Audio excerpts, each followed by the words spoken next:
What is up, guys? It's the Sound Alchemist, and even though you may see us really close together, we're actually 6 feet apart.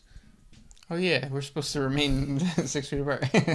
We are, though, all thanks to editing. Right.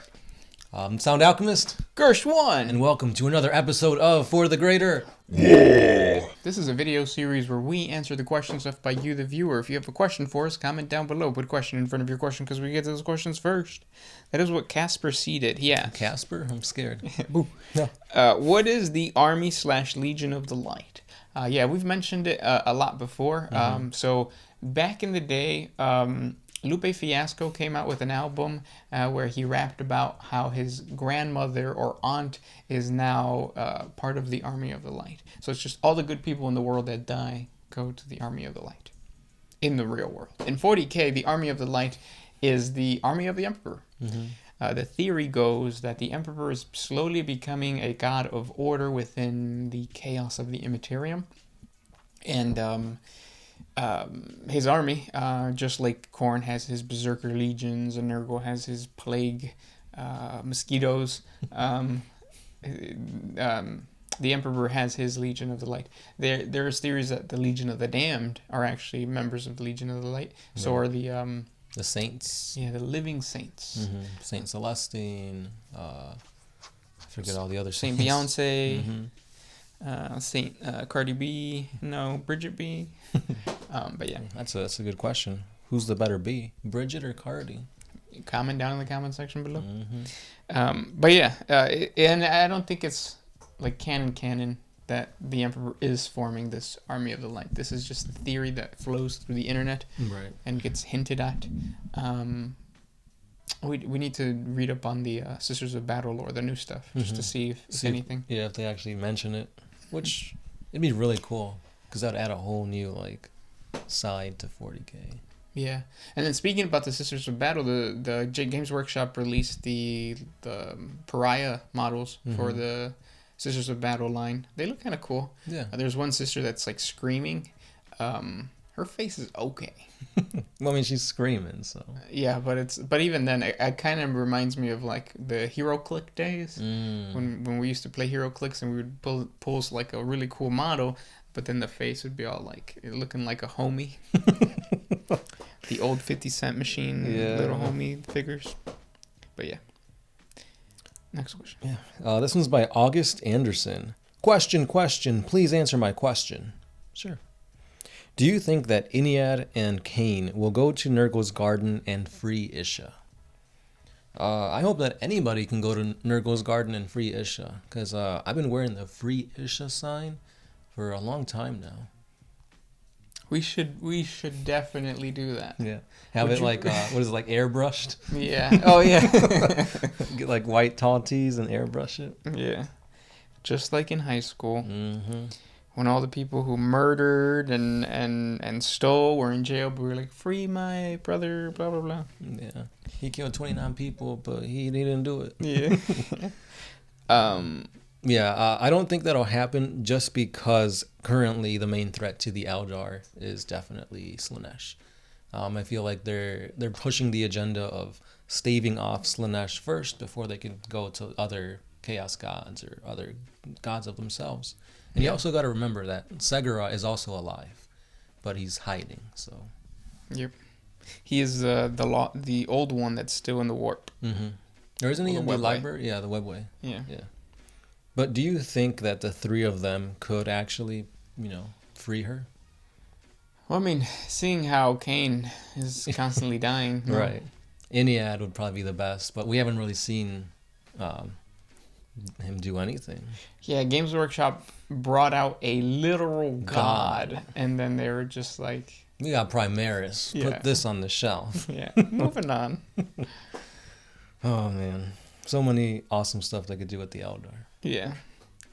But the problem is us. Like, the community does not care about Xenos. Right. Like, there's loud minorities, but I think the majority of people are more interested in, like, Space Marines. So, it makes sense. I don't know why, but when you said loud minorities, I instantly thought of my Puerto Rican friend, Rick. Yeah, who's the screaming. opposite. Oh. Yeah. Yep. Next question comes from Simon Chirps. Which one of you is the real Alfarias? Probably the one that can pronounce it, right? Yeah, because he's Alfarias. I'm Alfarias. Because, social distancing. Yep. Alfarias. That's funny.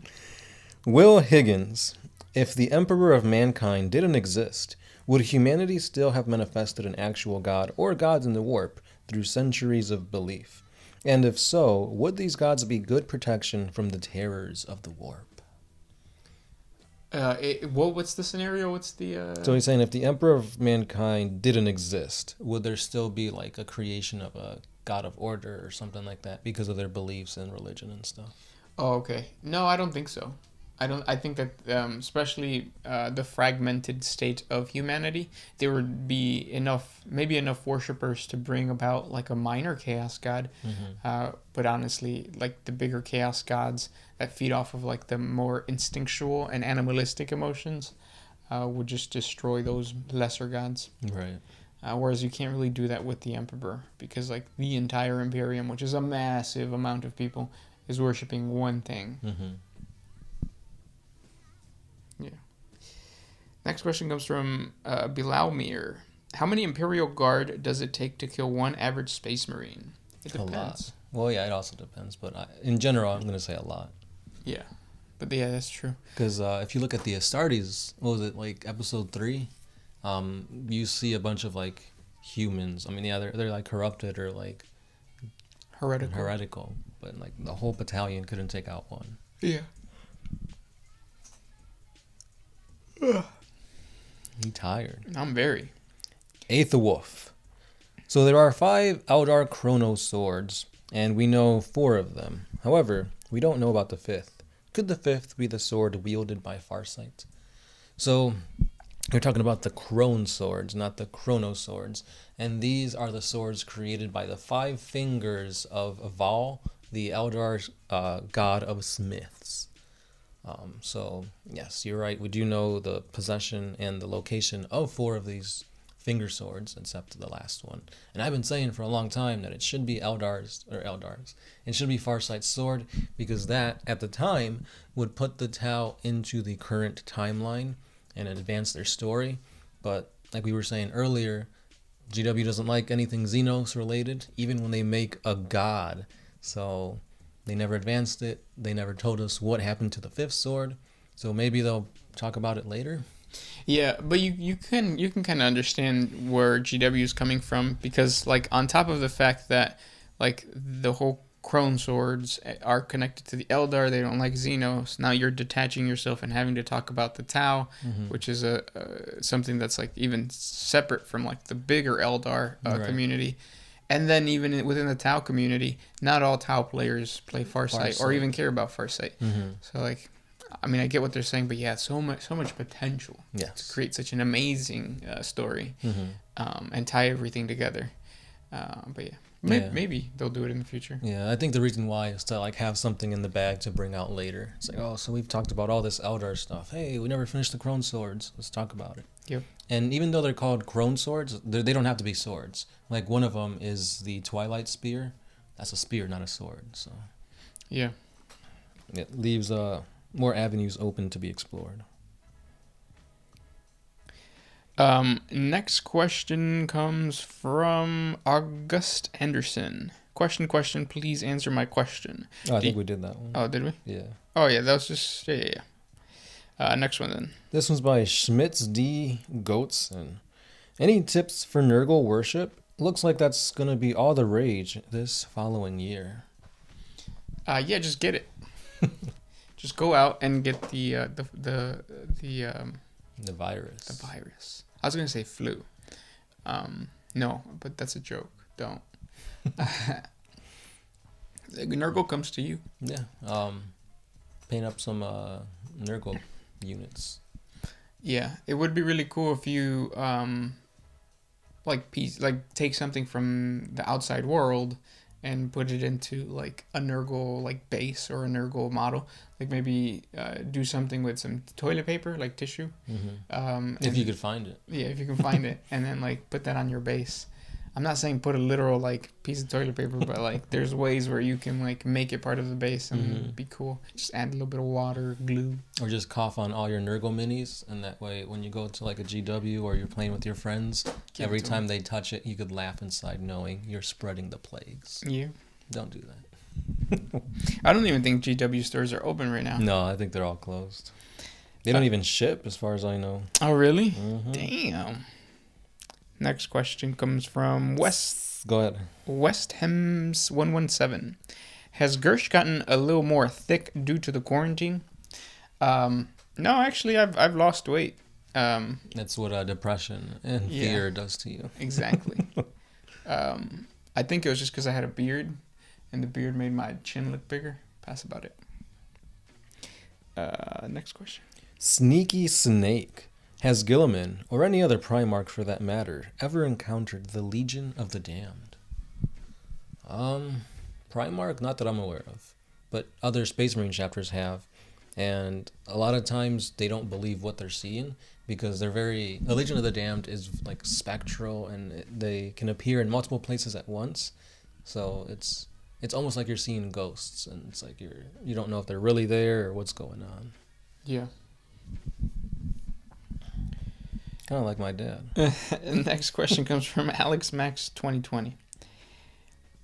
Is innovation on the level of making a microwave, a washing machine, domestic use items at the level of technology that we have now allowed in the Imperium, or will you still be executed in some horrific way? So in other words, can like the Imperium, like the standard manufactorums develop like a TV or a microwave and stuff? Yeah. Mm-hmm. And then it really depends on like the type of world. Like a hive city is obviously going to have better appliances, whereas a feudal world is going to have more primitive appliances. Right. Yeah. But yeah, next question. This one's by Backup676066. Do Space Marines feel more emotions than a regular human, or less emotions? I don't know, or I know that they don't know fear, but do they feel sadness, happiness, etc.?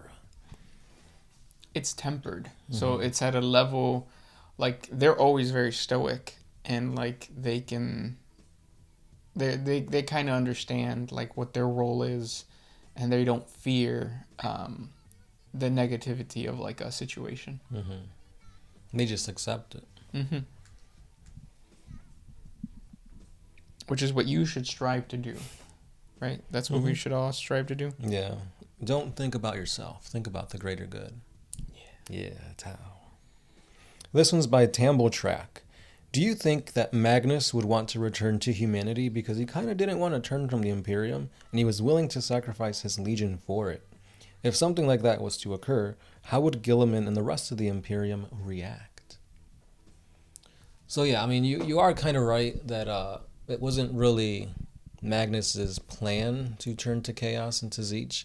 But when you're about to die, you kind of take whatever was given to you. Yeah, and it seems like that's a common thing for most Chaos gods. Like they just wait for you to be super, super desperate, addicted to meth, and then they come in and then they go like, "Pet my tiger," and then next thing you're married. You're in a gay relationship with the Tiger King, who is a Chaos god. Yeah, and gave you your own little planet called the Planet of the Sorcerers. Check out our 40 facts on the Planet of the Sorcerers. Next question comes from the Boy Ninja. Oh. I think you might be feeling burnt out after this awesome grind you've been on for years.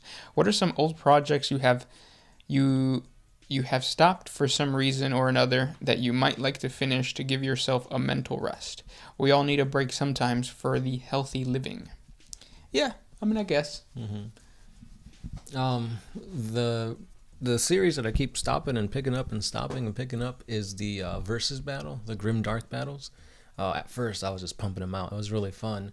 And then I started to broaden them, because at first it was just one-on-one special characters.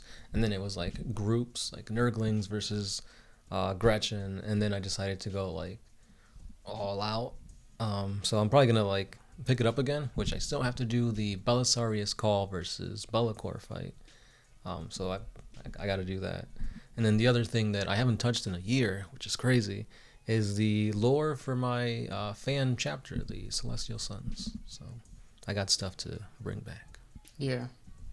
There's a lot that I've started and never finished. The Bad App War. I wanted to do a series on the Space Wolves because they have like their own little stories that they tell every what is the Great Feast, I think it's called. It's like their Thanksgiving or whatever. Yeah, so I was gonna do that, and then I also had the Horrible Reality series. So I was like, the last one I wanted to do was the Horrible Reality of Noise Marines, and like really talk about like Slaanesh and all that kind of stuff.